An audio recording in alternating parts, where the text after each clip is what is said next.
भरत लालाजी वाला समाधान। जय ही विधि प्रभु प्रसन्न मन हुई, करुणा सागर कीजिए सोई। हमारा तो यही समाधान है, कोई आग्रह नहीं रखना भगवान से, जो प्रभु करेंगे वही ठीक करेंगे, सारी बात प्रभु पर छोड़ दो। हमने महाराज जी से कहा, हम लड़ाई झगड़े की प्रवृत्ति वाले नहीं हैं। बाल्यकाल से ही नहीं रही वह प्रकृति। बचपन में भी किसी को मारकर आए हों, ऐसा कुछ हमें स्मरण नहीं पड़ता। इसलिए हनुमान जी वाला समाधान, जो राक्षसों को संहार करे, वह हमारे बस की बात नहीं। हमें तो भरत लालाजी वाला समाधान ही रुचिकर लगता है। महाराज जी बोले, मेरे राम को भी यही समाधान प्रिय था लगता है। इसलिए जीवन में जब कोई कठिन परिस्थिति आती है तो मैं भी यही प्रार्थना करता हूं, जय ही विधि प्रभु प्रसन्न मन होई, करुणा सागर कीजिए सोई।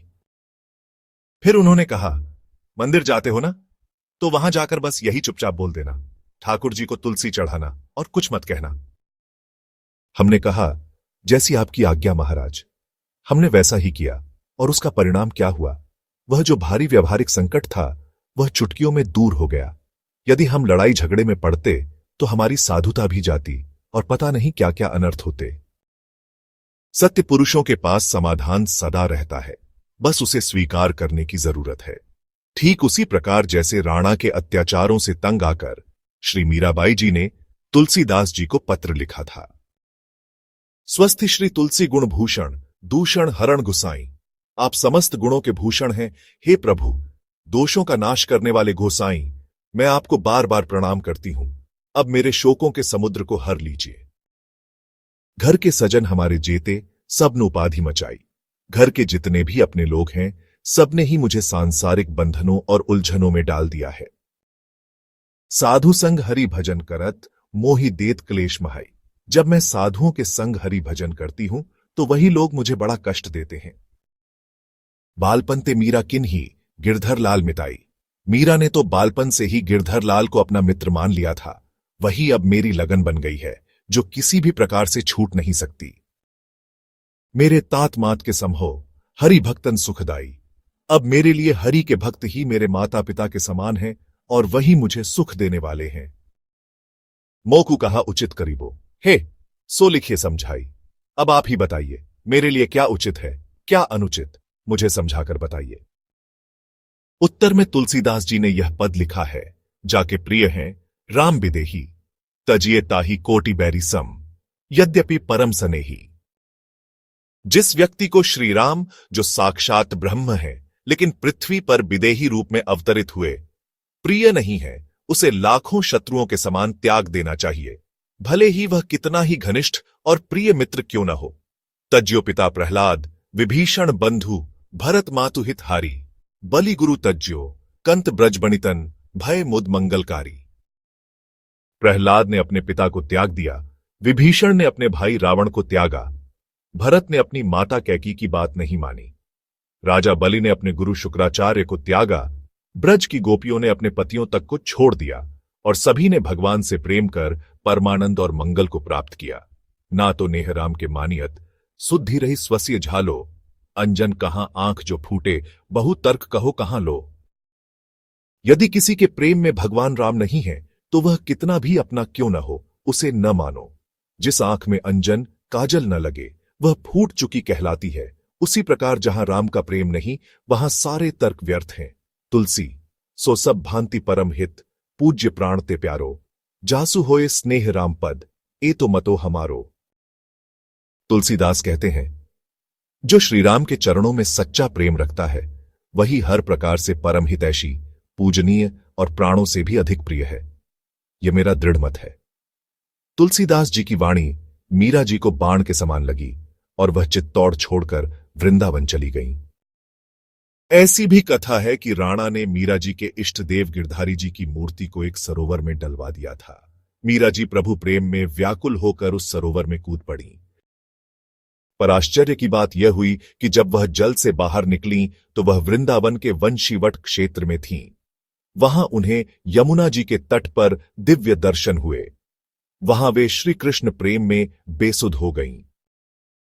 कहते हैं, यदि मीरा चित्तौड़ से चलकर स्वयं वृंदावन जाती तो मार्ग में राणा कुछ विघ्न उत्पन्न कर सकता था। पर ठाकुर जी ने अपने संकल्प शक्ति से उन्हें वृंदावन पहुंचा दिया। प्रेम बावरी मीरा जैसे ही जल से बाहर आईं, उन्हें दिव्य वृंदावन की भूमि का दर्शन हुआ। ललिता, विशाखा, रंगदेवी, सुदेवी, चित्रा आदि जो राधा रानी की अष्ट सखियां हैं, उन्होंने प्रेम में विह्वल मीरा को संभाल लिया, उन्हें अपने हृदय से लगा लिया। मीरा जी व्याकुल होकर बस एक ही शब्द बार बार कह रही थी, दीपक, दीपक, दीपक। उनका अभिप्राय यह था, क्या यहां कोई ऐसा संत है जो प्रेम, भक्ति, ज्ञान और वैराग्य का प्रकाश देने वाला दीपक हो? उसी समय वृंदावन में वैष्णव जगत के अप्रतिम विद्वान श्री जीव गोस्वामी पाद विराजमान थे। नाभाजी ने उनके विषय में लिखा है, जहां श्री रूप और सनातन के प्रेम की धारा स्थिर होकर बहती है, उस सरोवर का नाम है जीव गोस्वामी। वृंदावनवासियों ने मीरा जी से कहा, बाबा जीव गोस्वामी ही वह दीपक हैं जिनकी ज्योति से संपूर्ण वृंदावन आलोकित है। प्रेम बावरी मीरा सीधा श्री जीव गोस्वामी जी के पास पहुंची। संतों की अपनी अपनी मर्यादाएं होती हैं। सेवकों ने मीरा जी का नाम बताए बिना निवेदन किया, महाराज, चित्तौड़ के राज परिवार की एक महिला आपके दर्शन हेतु आई है। श्री जीव गोस्वामी जी परम विरक्त संत थे। उन्होंने उत्तर दिया, नहीं, मना कर दो। सेवक लौटकर मीरा जी से बोला, आप क्षमा करें, आचार्य चरण का नियम है कि वे किसी स्त्री का मुख नहीं देखते, न ही स्त्रियों से संभाषण करते हैं। मीरा जी उस समय प्रेम के आवेश में थीं। उन्होंने शांत किंतु दृढ़ स्वर में कहा, मेरा भी एक नियम है, मैं अपने गिरधारी के अतिरिक्त किसी पुरुष को न देखती हूं और न ही उनसे कोई बात करती हूं। मैं तो इसीलिए वृंदावन आई थी कि यहां पुरुष केवल एक ही हैं, मेरे श्री कृष्ण। बाकी सब तो गोपियां हैं, सखियां हैं। पर बड़ा आश्चर्य है, आज वृंदावन में श्री कृष्ण के अतिरिक्त कोई और पुरुष भी आ गया है। जीव गोस्वामी जी का तो सिद्ध मंजरी भाव था, लेकिन सन्यास की मर्यादा की रक्षा हेतु उन्होंने कुछ कठोर नियम बना रखे थे।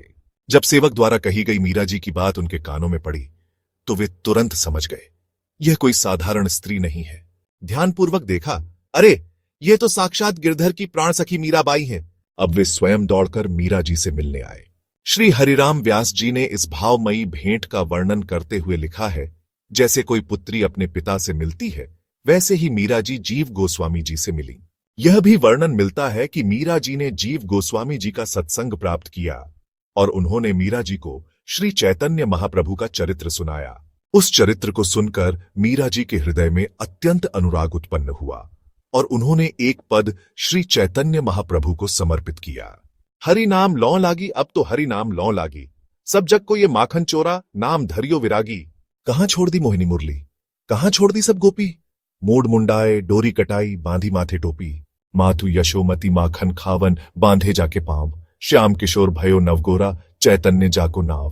पीतांबर का भाव दिखावे, कटी को पीण कसए, गौर कृष्ण की दासी मीरा, रसना कृष्ण बसे।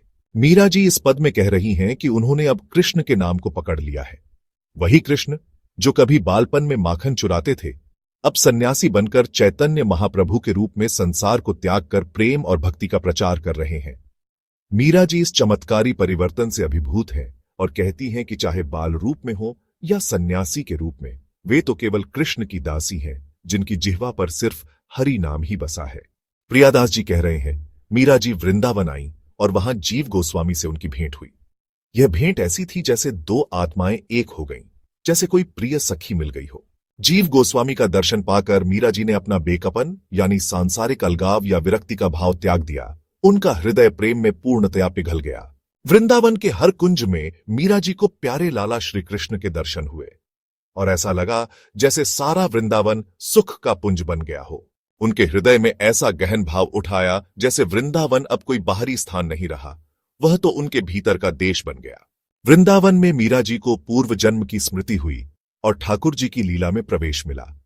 यहां उन्हें याद आया कि कैसे मीरा पूर्व जन्म में एक ब्रज की गोपी थी जिसने अपनी माता के कहने पर श्री कृष्ण का मुख नहीं देखा था, और कैसे गिरधारी के एक नख के दर्शन मात्र से वो प्रेम दीवानी हो गई थी। उन्हें याद आया कि कैसे वृषभान सुता राधा रानी ने उनका मार्गदर्शन किया था, किंतु मीरा जी अधिक दिनों तक वृंदावन में नहीं रह सकी क्योंकि राजस्थान की सीमा वृंदावन से लगी हुई है।